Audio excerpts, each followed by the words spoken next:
years ago, and I met Rodney McCandless's family for the first time and went and visited his grave, and then they followed me along. It's a little 9.5-minute documentary called Healing Bobby. Mm-hmm. And I think that's just, that's what helps me heal, is learn about who these guys were outside their uniform, who they were growing up, and, learn more about them. That really helps heal me. Yeah, we spoke with Cindy Dietz, and she said the same thing. That they speak to the families of those that were lost. They speak to the families of the Murphy family and the Alexson family as well. They become really, really good, tight friends. And people don't realize, just touching on what happened with Danny Dietz. I mean, there were other Navy SEALs that were lost that day as well, and they've become friends with most of them as well. So it's part of the healing process. And now I want to bring up my co-host. I know she's revving to go. Kambree Nelson. Kambree Nelson, you have something to ask Bobby? Yeah, I've done my homework on you. No, but I got some things. It really plays a part to really just kind of get to know what other people say and how they see things from different perspectives. But I was just listening to you just now, and one of the things that really just caught my attention is you mentioned how many times that you had to go into surgery. And then I'm thinking of, okay, when did the healing really start to take place? And it doesn't seem like you really had that much time. You had to go into surgery, into surgery, into surgery. What got you through this? Because it was probably like you go into one surgery, then you start to recover, and they're probably getting you prepared for another one. What got you through this process? Really, once you get done with all the surgeries, where you really have time to sit down and say, okay, now I've really got to start attacking this mentally? Or was it your faith? Was it your perseverance? Was it just the will to live? What was it? And then I've got other questions for you afterwards. But I'm just wondering, what got you through that? Yeah, there's so many things played parts in that. It was having the family there for me, friends, all that support, the hospital staff. I mean, and you're right. You have a surgery, and they wait. All right, you recovered. Let's go do another surgery, and it takes you back again. Mm-hmm. It's like you keep getting knocked down trying to recover from these surgeries. But just trying to be strong for my children and mm-hmm. show them that anything's possible. And that's probably the biggest thing that kept me just pushing and pushing for my children to be there and to be able to be part of their life still was huge.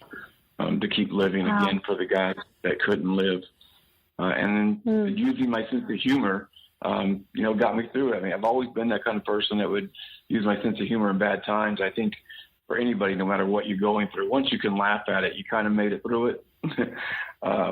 In bad situations, but there's always a good light. And when you can look back and laugh a little bit and go, I can't believe that happened to me, and make light of it, it's definitely a healing to talk about it and to move on. Yeah, well, you just kind of led me to my next question. I was telling Chris right before you got on this afternoon. I'm from Dallas. I live in Southern California, and I told him, I said, we breed tough men in Texas. That's the one thing I know for sure. But you brought up your humor, and somebody said something when they were describing you that you're when you go out and you talk to people, that it's not just information, it's not education. Your humor that you use is actually medication. That struck me when I read that, because, you are using your humor and you have a crazy sense of humor, and I absolutely love it. But they said that it's not just education. What you're doing, and you're turning all this pain into laughing and joy, and it's actually medication for people. What got you to the point to where you said, you know what, I'm just going to use my humor for what I've gone through? Are you seeing that what you are doing is actually helping people heal, especially with our veterans, and especially with current military that are coming back from different types of wars? What are you seeing on that end of it when it comes to coming face to face with people and using your humor? Oh, well, really, I can't go face to face with anybody. I don't know what my real face is, but you're a mess. A hot mess. Let's get that right. I love it. But, there you go. I kind of fell into it. I didn't realize it would be able to help others. I'm a talkative guy. I'm social, and I always had that sense of humor, and I was just doing what I do. And next thing I know, people are like, we want to hear your story. People telling me how when they first meet me, they're looking at me going, oh, okay, they see it. 10 minutes after talking to me for 10 minutes, like, I don't see anymore. That's just you. And it took me 3 years to go, that's just me. Like, for me to actually see it now. Like, I look at old pictures like, I look better now. You know, it took me 3 years to go, that's me now. That's my new normal, where I was really comfortable with my looks. And what I call my disabling good looks.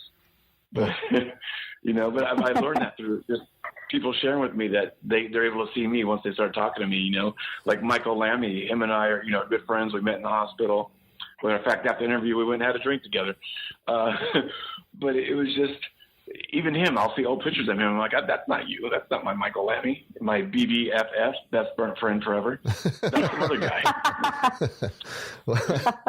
Well, you're listening to The Silent Majority here. I'm your host, Chris, and on the Rebooting Liberty Hotline, I have my co-host, Kambree Nelson, and I have Bobby Henline. He is celebrating the 9th year of life. Today is April 7th.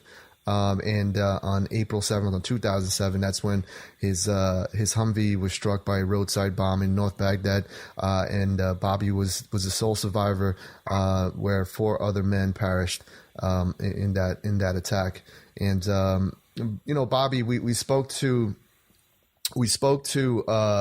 Cindy Dietz, and she said that, you know, men like yourself and men like her son, and you know, men like, you know, the Chris Kyles and the Michael Lamies. These guys you guys are just cut from a different cloth. Is this something you always wanted to do growing up? You always wanted to be in the military, or is this something that just came about later in life? You know, I grew up a military brat in the Navy. My dad was Navy, my stepdad was Navy, my grandfather was Navy, and I never really thought about it. You know, at 17, my uncle, who is actually 5 or 6 years older than me, he's like, "Hey, we're not doing anything. We should go in the military together." I said, "You're right. I need something." And so I went and took tests and signed up at 17, and, you know, deployed to the Gulf or Desert Storm at 19. But, you know, I did my time and I got out. But after being out for 10 years and having my family and everything, and 9/11 happening, that's when I knew I had to go back in. And I should have never got out. You know, I tried to go out back in a couple of times, knowing that I shouldn't have got out, and that's what I was just meant to do. But when I was married at the time, my ex was like, "No, I don't want to be married to anybody in any type of uniform." You're a firefighter. You understand that, you know, it's a different life. Yes. Well, you know, whether you're first responder or military, it's a different lifestyle that you gotta live. Mm-hmm. So it's not the normal thing. Well, you know, you've built all these kind of relationships post tragedy. You've been able to cope because you've built these relationships with the, you know, the Dietzes and the Kyles, and we're actually going to bring Chris Kyle's dad in, Wayne Kyle. He's waiting online right now, but before we get to him, I just want to say, in case you're living under a rock and you don't know who Chris Kyle is, Chris Kyle was born and raised in Texas and was a United States Navy SEAL from 1999 to 2009. He is currently known as the most successful sniper in American military history. He has 160 confirmed kills. Chris Kyle served the Navy SEALs in 4 tours. For his bravery and military skill, he was awarded some of the highest medals in U.S. military multiple times, including the Bronze Star and the Silver Star. While in Iraq, the insurgents called him the Devil of Ramadi and offered a bounty for his head. He put a bounty on his head, actually. He was portrayed. He was portrayed by Bradley Cooper in the movie American Sniper. At this time, I am honored to bring in Wayne Kyle. Wayne, welcome to the Silent Majority. Thank you, Chris. I appreciate it.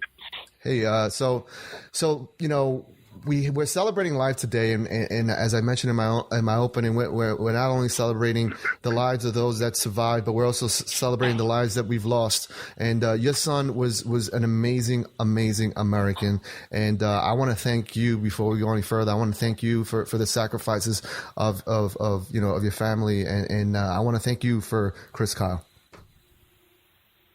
Well, thank you so much, Chris. I do appreciate that, and it's an honor to be on your show, especially when you're honoring a true warrior, a true hero in Bobby. How you doing, brother? Doing good, man. Doing good. Good to hear your voice. Good to hear you too, man. I've been listening to you from the beginning. Yeah, I mean, this is a constant struggle when it comes to dealing with tragedy like this. I mean, you had to endure, the death of your son, during the trial. During the trial, it was accompanied by the release of the American Sniper. You really didn't have a chance to grieve. I mean, you were. Have you had that chance now that it's the trial is over, everything is done? Have you had the chance to grieve and kind of cope with your loss? Not really, Chris. It's kind of a daily struggle for my wife Debbie and I. With Chris's notoriety, it's almost like we never have had a chance to just take our time and grieve the way that we think we should. But I know Chris would want us out there doing what we're doing and honoring our veterans and our active military. Mm-hmm. And we're just trying to make him proud and trying to be there for all of those tremendous young men and women that stand up and take the oath.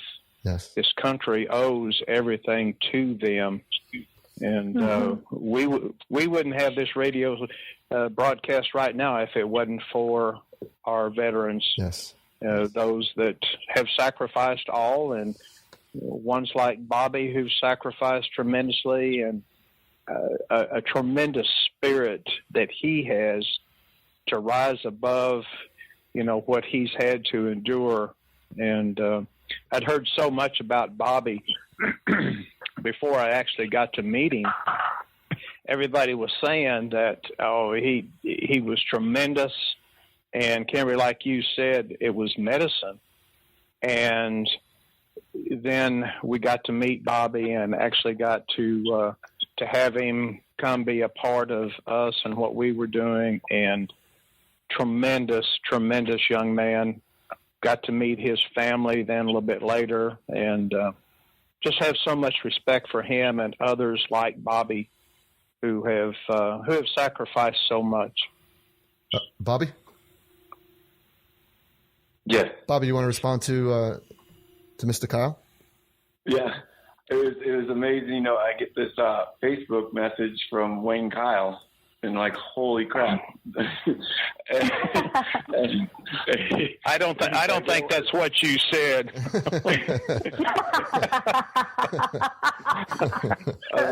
And then when he asked me to be part of the benefit, I was like, that was just such an honor. I mean, to be part of the stuff that honors Chris, it's amazing to me. Everybody is a hero for different reasons.